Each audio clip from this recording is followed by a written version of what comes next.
ఇంతవరకు విచ్చలవిడిగా వదిలేసినటువంటి స్టేజ్ నుంచి ప్రతి అణువు జల్లెడ పడుతోంది. ప్రతి ఒక్కళ్ళకి ఐడి కార్డు సరిచేస్తుంది. ఐడి కార్డు లేకపోతే పిలుస్తారు, స్టేషన్కి తీసుకుపోతారు, ఎంక్వైరీ చేస్తారు ఏంటి అన్నటువంటిది.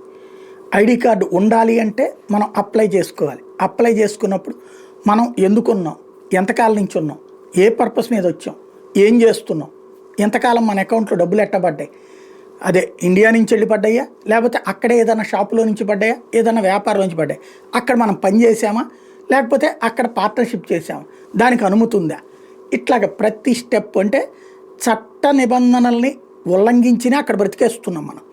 ఇప్పుడు ఆ చట్ట నిబంధనలు పట్టుకోవాలంటే ఐడి కార్డుకి అప్లికేషన్ సందర్భంగా దొరికిపోతారు.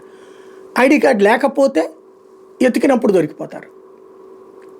సక్రమంగా వెళ్ళి రూల్ ప్రకారం అక్కడ జాబ్ చేస్తున్న వాళ్ళకి ఏ ప్రాబ్లం లేదు, వాళ్ళు 20-30% ఉన్నారు.